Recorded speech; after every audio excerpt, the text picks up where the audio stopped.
turma, como prometido, estou aqui fazendo esse vídeo para dar uma compensada aí na nossa aula, que por conta da internet tivemos muitas dificuldades aí para compreender e mostrar assim, um assunto, essa parte inicial, para que vocês entendam sobre esse gênero textual, peça teatral, que é o nosso assunto do capítulo 2 do livro de vocês.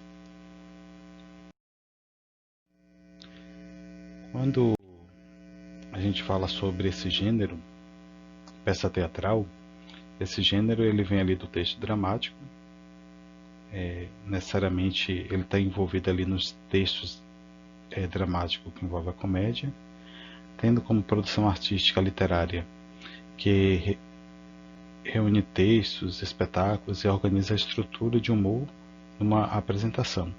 Esse humor, essa apresentação pode ser feita de forma escrita, o que vamos analisar, mas de modo prático nos espetáculos que vemos pela televisão, pela internet, ela leva todo esse humor, toda essa produção artística para que aconteça ali a apresentação teatral. É interessante que quando a gente passa a analisar esse texto, esse tipo de texto, vocês vão percebendo que ele é bastante irreverente no sentido de tratar das questões do cotidiano, tratar de questões sociais, além de tratar de situações comuns da nossa vida diária. Então, são textos ótimos que nos levam a compreender, analisar uma crítica, uma situação social, além de trazer humor, que na verdade esse gênero ele tem como característica predominante trazer o humor, o riso dentro da apresentação ali que está sendo inserida. Então, por isso que vamos trabalhar um pouco sobre esse tema, teatro e representação das origens aos dias atuais. Então, será que mudou alguma coisa? Será que a forma em que está sendo inserido hoje questão do texto dramático, as peças teatrais, será que tem alguma relação ainda com as origens que remete lá à Grécia ou tempos anteriores a esse período? Então a gente vai analisar, discutir isso aqui dentro das nossas aulas. Então temos aqui a origem do teatro na Grécia Antiga. Então o teatro ele surgiu muito antes dos gregos eles passarem a utilizar as peças teatrais como forma de atração na sua época. Os gregos eles foram os primeiros a sair do improviso e dar ao espetáculo características poéticas que são presentes até nos nossos dias. Então, esse teatro de Dionísio era uma divindade que era cultuada nas artes cênicas naquela época. Ele era o deus da vegetação, da fertilidade, do vinho, e uma forma de eles cultuarem esse deus Dionísio foi criado esse teatro em homenagem a ele, e nas suas peças eles acabavam utilizando elementos para cultuar esse deus Dionísio. Então, mas a ideia principal era entreter, era uma atração, era um espetáculo que era utilizado naquela época. Hoje existem muitas formas de artes presentes na sociedade.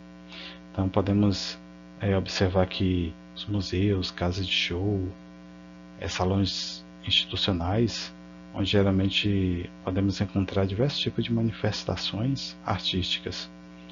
Mas todas essas manifestações ela retrata um primórdio anterior. Então, quando a gente faz o estudo da origem do teatro, das peças teatrais, a gente vê que a Grécia ela sobressai nesse sentido. E isso que a Grécia utiliza é copiado até os dias atuais. Vocês já devem ter visto muitas manifestações de peças teatrais ao longo da vida de vocês. Essas manifestações elas podem trazer diferentes formas, diferentes tons para a arte. Elas podem usar diferentes criatividades. elas são plurais no sentido de que utiliza essa dinâmica para abordar vários assuntos, diferentes manifestações de uma cultura, uma crítica social, trazer humor sem nenhum aspecto real, mas essas manifestações, de modo geral, ela é uma continuação de algo que vem sendo utilizado desde antes da Grécia existir. Aí temos essa imagem, o teatro, lugar de onde se vê. Então a palavra teatro, ela é uma palavra grega que significa lugar de onde se vê. Então esse aqui é a ruína do Teatro de Mileto, na Grécia. Era um edifício que foi construído ao ar livre e usado para apresentações. Então,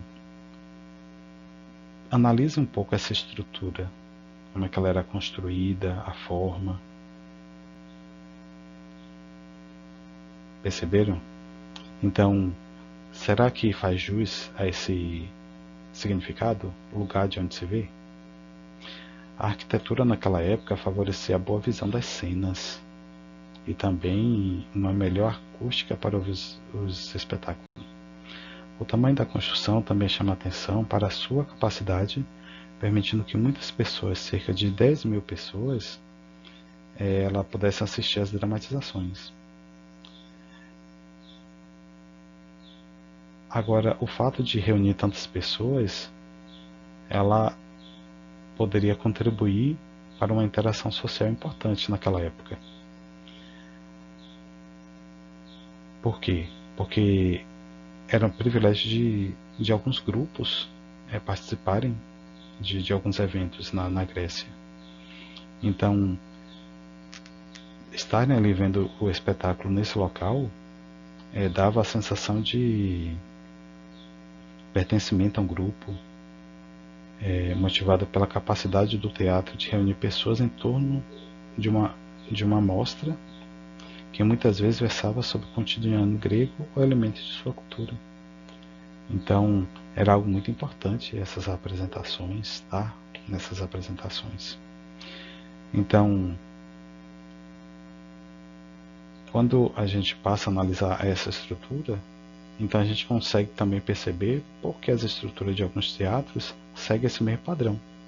Então, na imagem anterior, a gente viu que tinha um padrão bem parecido, né? Esse daí também. Hoje, na atualidade, percebam que também tem uma estrutura bem parecida com a da Grécia. Observe aqui a parte de cima, isso traz uma acústica melhor.